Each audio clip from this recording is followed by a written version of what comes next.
Et là, je vais présenter deux collègues de mon laboratoire à l'Université Paris-Nanterre. Donc, Stéphanie Van Walegen et Rafika Zebdi, elles sont toutes les deux maîtresses des conférences dans les laboratoires de psychologie clinique empirique et TCC. Et elles sont spécialistes, en fait, de la psychopathologie de l'enfant et de l'adolescent au niveau des thérapies cognitivo-comportementales. Elles s'occupent des troubles anxieux, dépressifs, du TDAH, des troubles oppositionnels. Et elles vont nous parler, en fait, de l'application d'un jeu pour la santé mentale. C'est-à-dire que les jeux ont aussi toute une utilité par rapport à la santé, et physique et psychique. Et là, c'est vraiment une originalité, un jeu sur les TDAH, ça s'appelle TADA. Donc, jouer pour devenir expert de son trouble. Bonjour à tous, merci de nous donner l'opportunité de présenter les résultats de cette recherche qui porte, comme Lucia l'a dit, sur le jeu chez les enfants qui ont un trouble déficitaire de l'attention avec ou sans hyperactivité. Avant de commencer la présentation, on déclare avoir collaboré avec l'éditeur Ogreffe pour l'édition du jeu de psychoéducation qui s'appelle TADA. Dans cette étude, c'est une version expérimentale qui a été utilisée, donc avec le même intitulé des cartes, mais avec un graphisme amateur. Donc on vous montre la différence. Vous reconnaîtrez, j'imagine, la version publiée. Donc le conflit d'intérêts concerne la version commercialisée par Ogreffe, pour laquelle on recevra chacune 5% de bénéfices sur les ventes. Alors, ces enfants qui ont un trouble déficit de l'attention avec ou sans hyperactivité, ce qui les caractérise, c'est qu'ils ont des symptômes d'inattention, c'est-à-dire qu'ils ont des difficultés pour se concentrer, pour maintenir une attention soutenue sur une tâche. Ils peuvent aussi avoir des difficultés d'impulsivité, c'est-à-dire avoir tendance à aller trop vite pour faire les choses. Et puis une hyperactivité, c'est-à-dire qu'ils ont tendance à trop bouger, à plus bouger que les enfants de leur âge. Alors, la psychoéducation, qu'est-ce que c'est ? C'est un partage de connaissances sur le trouble.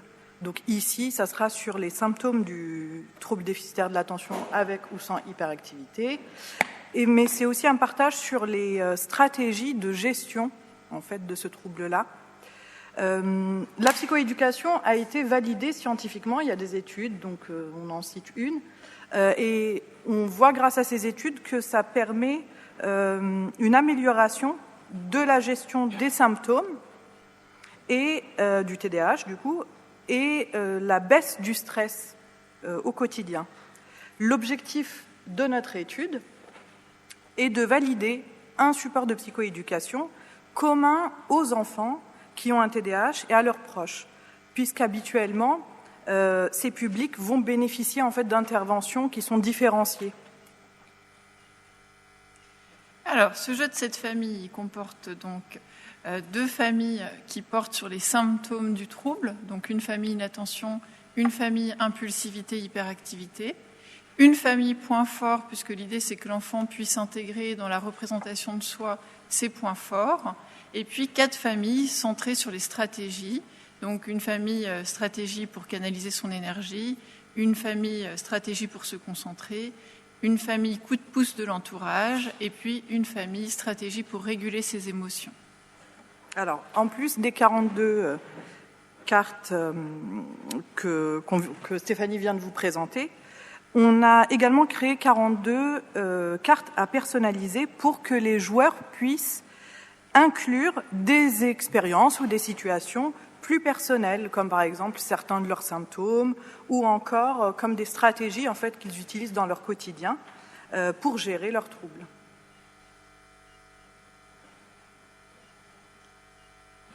Alors, cette étude, elle a reçu un avis favorable du comité d'éthique et de recherche de l'UFR-SPSE à l'Université Paris-Nanterre. Elle a reçu le soutien financier du GIS à 2 reprises, dans le cadre de l'appel à projet 2020 et 2021. Et puis, elle a aussi reçu le soutien de plusieurs associations et services hospitaliers pour le recrutement de participants.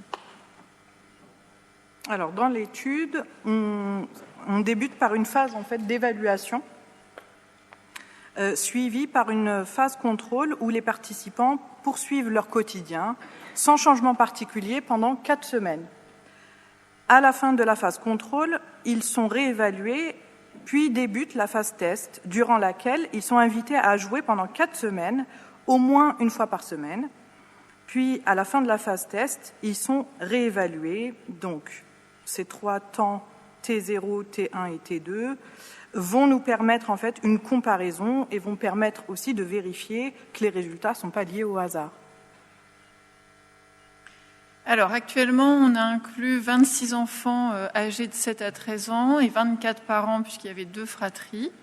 Et parmi les outils qu'on leur a proposés, on a utilisé un entretien de recherche pour évaluer les connaissances sur le TDAH et les stratégies que les enfants mettent en place. On a également proposé un entretien de recherche aux parents pour évaluer les connaissances et les stratégies. Et on a évalué la sévérité du trouble ainsi que le profil psychopathologique à l'aide de 2 échelles, 2 questionnaires qui sont remplis par les parents. En plus de cela, on va avoir une évaluation hebdomadaire après chaque séance de jeu, dans laquelle on va demander le nombre de joueurs ayant participé aux parties de jeu. Alors, cette évaluation hebdomadaire, elle est réalisée soit par mail, soit par téléphone. On demande aussi le nombre de parties de jeu qui ont été réalisées, le nombre de cartes créées, et puis on va évaluer le degré d'agréabilité de la séance de jeu sur une échelle de 0 à 10. Et enfin, on leur demande un retour libre sur le jeu. Alors, en ce qui concerne les résultats, tout d'abord les résultats au questionnaire hebdomadaire. En moyenne, les familles, elles ont joué un peu moins de 2 parties par semaine. Et sur les 4 semaines de jeu, on est autour de 6 parties de jeu par famille.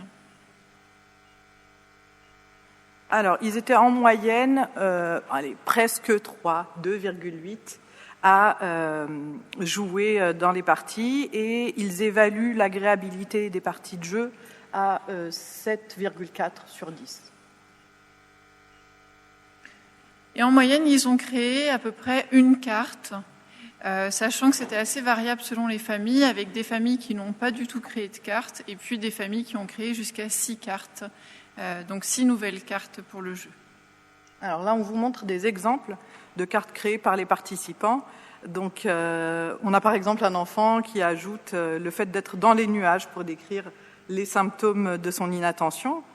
On a aussi une stratégie du coup pour réguler ses émotions. C'est celle par exemple d'utiliser le doudou pour faire un câlin. Et voilà. Et certaines familles sont vraiment prises au jeu et ont même fait des cartes par ordinateur quasi professionnelles. Et on a par exemple ici le fait d'écouter de la musique, pareil, pour réguler ses émotions. Alors, en ce qui concerne les résultats aux entretiens semi-dirigés, au niveau des connaissances sur le TDAH, donc on a mis en parallèle les connaissances chez l'enfant et les connaissances chez le parent. On a compté le nombre de mots avec lesquels les parents décrivent le TDAH. Alors, chez les parents, on n'a pas de différence significative entre avant et après le jeu. Le nombre de connaissances n'augmente pas. En tout cas, il n'augmente pas de manière significative.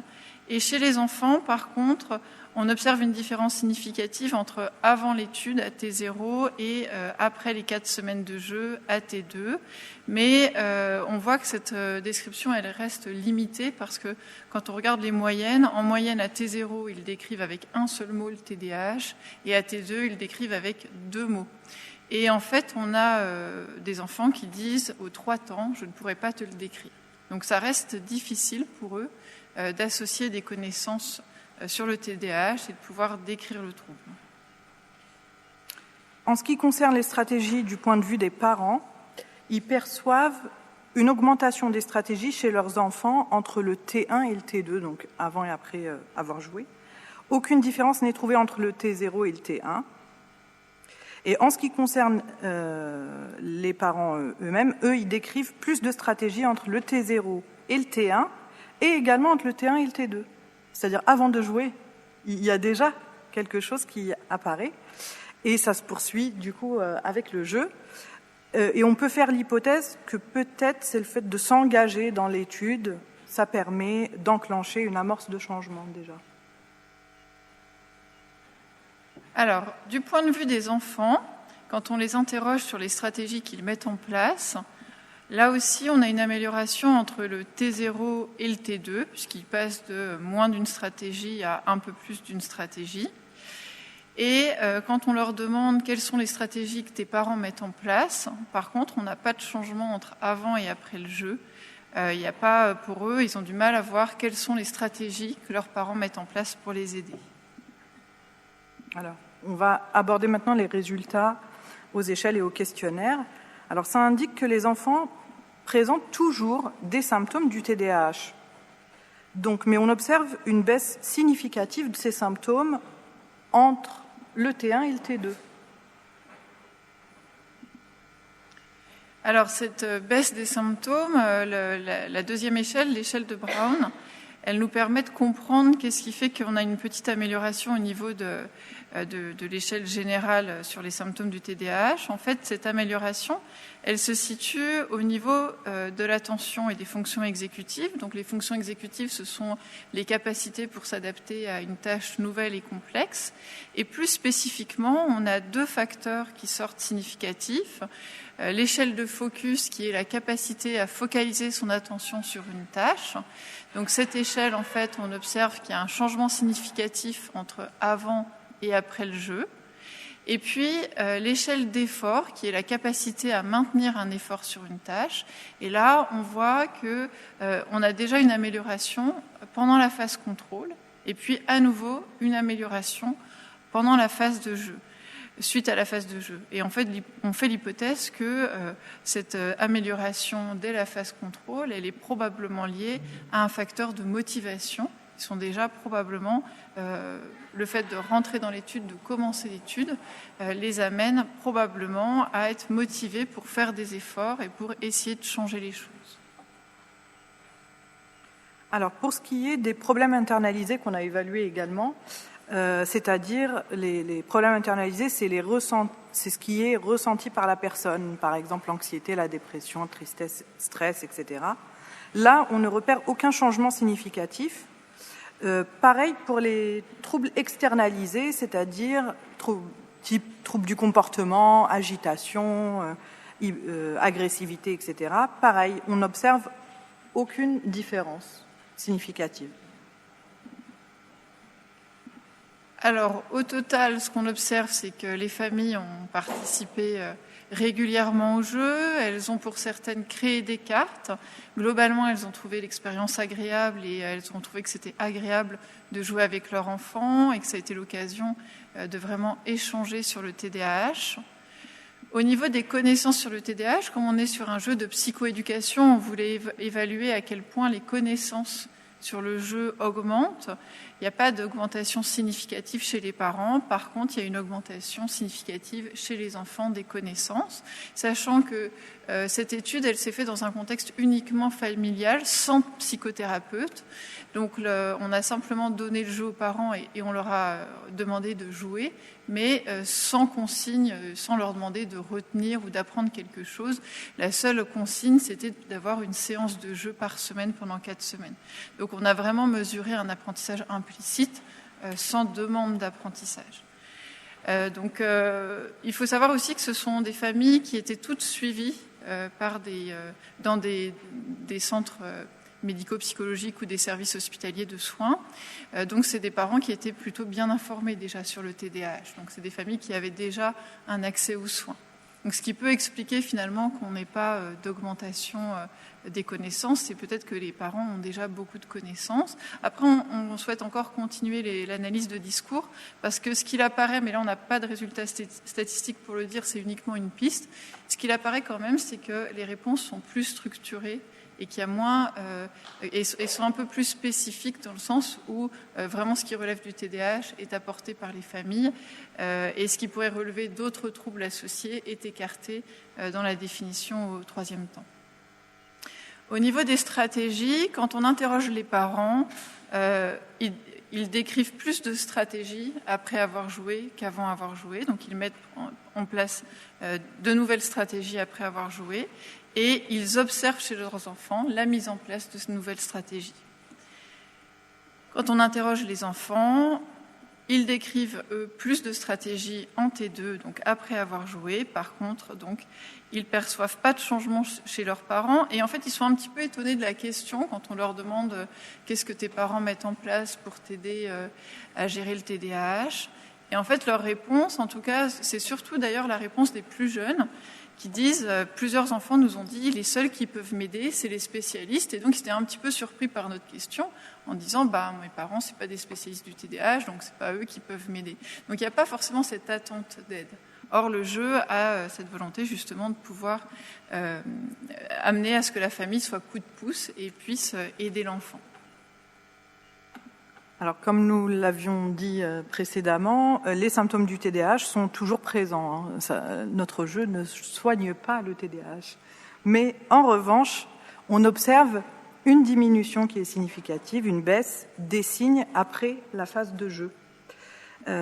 En ce qui concerne l'attention et les fonctions exécutives, le focus attentionnel augmente après la phase de jeu. Donc les enfants semblent aussi être plus capables de maintenir un effort lors d'une tâche après la phase contrôle en fait et la phase de jeu. Alors comme on suggérait, c'est peut-être, et ça va être les pistes prochaines qu'on va explorer, peut-être est-ce lié en fait à un effet de la motivation. Donc globalement, du coup, on trouve des effets significatifs. On avait déjà présenté les premiers résultats l'année dernière. Cette année, on a eu plus d'inclusion. Donc on a pu cette année faire des statistiques inférentielles pour observer si les tendances qu'on avait l'année dernière se confirmaient. Et donc ce qu'on observe, c'est qu'on a des améliorations à plusieurs niveaux, stratégie, connaissance, et puis aussi capacité attentionnelle. Donc voilà, du coup, on a un effet de ce jeu dans le cadre familial sur plusieurs dimensions chez ces enfants TDAH. Alors, on vous remercie pour votre attention et puis on souhaite également remercier Cécile Panetier et Caroline Clément des éditions Au Greffe pour l'édition du jeu, Camille Mage qui a illustré le jeu et qui l'a vraiment rendu du coup très agréable pour les enfants, pour les familles. On souhaite remercier bien entendu le GIS Jeux et Société pour le financement de l'étude de validation et puis tous les services hospitaliers et associations qui nous aident pour le recrutement des participants, donc Pluradis, l'association Pluradis, l'association Hyper Super, les hospices civils de Beaune, le CHU de Dijon-Bourgogne, le CHU Théophile Roussel, l'hôpital Raymond Poincaré et l'hôpital Robert Debré à Paris.